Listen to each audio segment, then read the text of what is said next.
আপনাকে কি করে ভালো না বাসি ইয়া রাসূলুল্লাহ।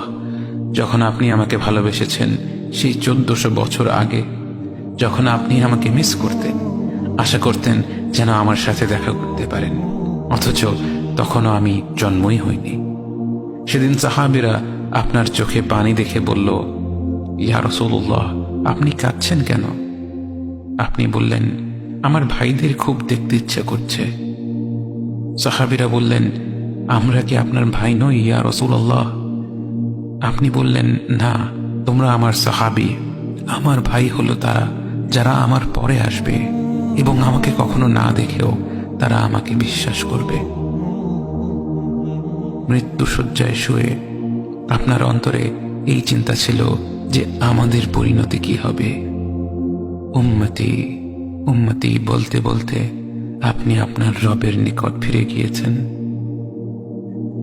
আজ আমরা আপনার উম্মতের অংশ। বিশ্বজুড়ে আপাত দৃষ্টিতে আমরা হচ্ছি সবচেয়ে অপদস্থ, নিরুপায়, পরাজিত, লাঞ্ছিত, অথচ বাস্তবে আপনার উম্মতের অংশ হওয়া যে গোটা বিশ্বের সব সম্পদ পাওয়ার চেয়েও মূল্যবান ব্যাপার।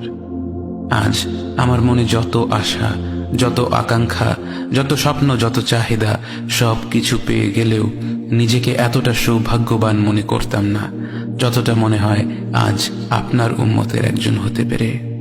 কাল হাসরের ময়দানে যখন গোটা মানব জাতি এক নবী থেকে আর এক নবীর কাছে ছুটে যাবে, আল্লাহ যেন বিচার প্রক্রিয়া শুরু করেন এবং প্রতিটি নবী নফসি নফসি বলে মানুষকে ফিরিয়ে দিবে।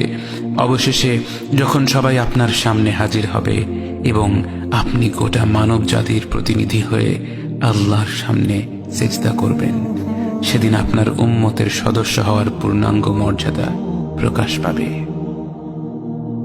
ইয়া রাসূলুল্লাহ, আপনাকে কেন এত ভালোবাসি তা তো ভাষায় প্রকাশ করা যাবে না। তবে যতটুকু ভালোবাসা আপনার প্রাপ্য ততটুকু তো আপনাকে ভালোবাসতে পারি না। কথায় আপনাকে যতটা ভালোবাসি, কাজে তো তেমন করে ভালোবাসতে পারি না। আপনার সুন্নতের অনুসরণ করি ঠিকই, কিন্তু ভিন্ন মতের অনুসারীদের সাথে ঝগড়া না করে থাকতে পারি না। ইবাদতটা নিয়মিত করতে পারলেও এবাদতে আপনার মতো আন্তরিকতা আনতে পারি না।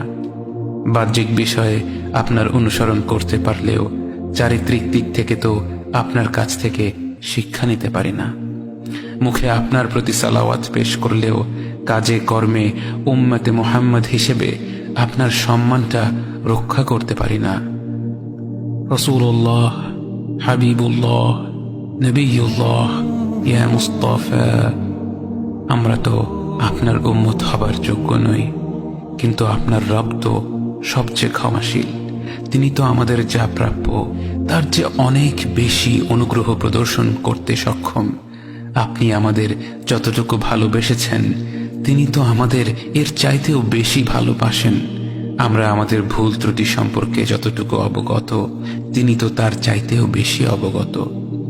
আমাদের রবের অনুগ্রহের দিকে তাকিয়ে অন্তরে আপনার প্রতি যতটুকু ভালোবাসা রয়েছে সেই ভালোবাসার দিকে তাকিয়ে আজ বুকে আশা বেঁধে রই, খুব শীঘ্রই আপনার দেখা পাবো ইয়া নবী আল্লাহ। খুব শীঘ্রই হাউদে কাউসারের পাড়ে আপনার হাতে তৃষ্ণা মেটাবো ইয়া হাবিব আল্লাহ। জান্নাতের নির্মল বাগানে অনন্তকালের যাত্রায় আপনার সঙ্গী হয়ে ঘুরে বেড়াবো ইয়া রাসূলুল্লাহ সাল্লাল্লাহু আলাইহি ওয়াসাল্লাম।